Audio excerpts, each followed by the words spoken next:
This is a £1,500 designer handbag sold by a private seller on eBay, but the price you actually see is £1,536.70. £36.70 of it is a fee, and this is eBay's own example. Here's the strange part. eBay says selling is now free for private sellers. So does Vinted. So does Depop. 3 of the biggest platforms in Britain, all advertising zero selling fees, and yet not one of them actually runs for free. So where does the fee go? Well, follow the money, and it turns up on the other side of the sale. On a typical £15.50 item, here is what the buyer quietly pays on each platform, whether they notice it or not. None of this is hidden exactly. It's all there in the help pages if you go looking. It has just quietly moved out of the seller's invoice and onto the price the buyer sees on screen. eBay is unusually honest about why. In its own words, quote, "We have made it free to sell for private sellers. To support this change, we charge the buyer a fee. The fee didn't vanish, it just changed who gets the bill." Here's how eBay builds that buyer fee. 10p flat and then 7% on the first £20, 4% up to £300 and 2% above that. On a £1,500 bag, it adds up to £36.70. The parcel still gets picked up the same way, the seller still does the same work, but somewhere between the listing and checkout, a new line appears on the buyer's side that most people never stop to read. Vinted took the very same route. Sellers list for nothing at all. Buyers pay a buyer protection fee at checkout, typically around 5% plus 70p, added on top of the item's price. Free to sell, but not free to buy. Depop dropped its selling fee back in 2024. Sellers now pay card processing, a few pence, and 1%. Buyers pick up a marketplace fee instead, up to 5% plus up to £1. The same pattern a third time. Same shape 3 times over. The seller's side gets cheaper, simpler, friendlier. The buyer's side grows a brand new charge, folded so neatly into the checkout that it barely registers as a fee at all.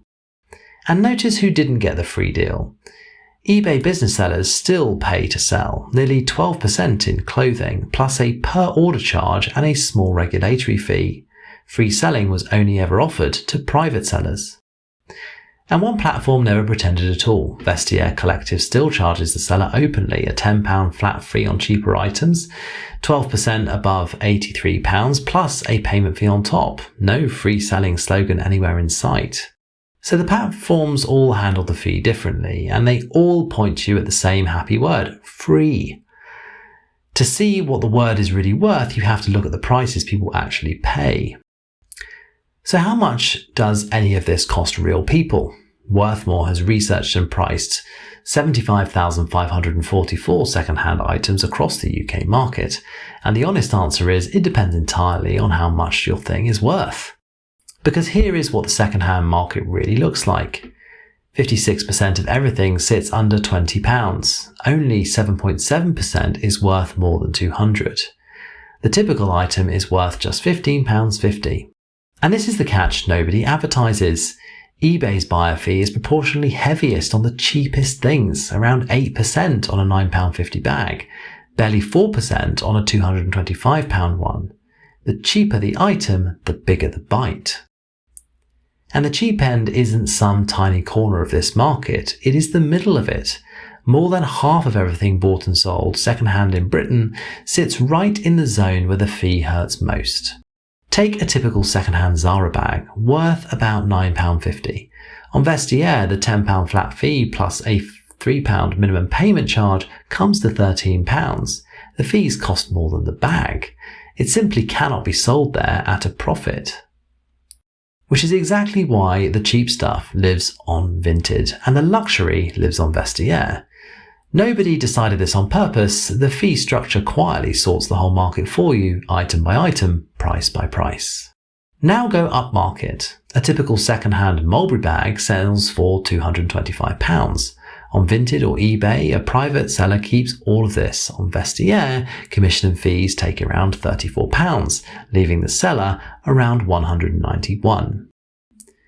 But the buyer always pays somewhere. For that same mulberry to leave the seller with £225, a Vinted buyer pays around £237, and an eBay buyer about £235. The seller's free sale is the buyer's surcharge. So the question who pays the fee has a surprisingly simple answer. On every single platform we've looked at, you do, as long as you are the one doing the buying. Step back and the pattern is identical everywhere. The seller's fee wasn't cut, it was moved off the invoice the seller reads carefully and into the price the buyer never thinks to question. You can see it in one picture across Vinted, eBay and Depop. The seller's fee is now 0 or close to it. And on all three, the buyer's fee is not. Free to sell has quietly become free to sell, pay to buy. On the item most people actually buy, around £15, the buyer's fee runs roughly 8% to over 11%. Small money on a single sale, but enormous money spread around the whole marketplace, one quiet checkout at a time. None of this is against the rules and none of it is advice. It is simply the arithmetic the slogans leave out on the platforms where most of us now buy and sell our clothes. Which leaves one honest question.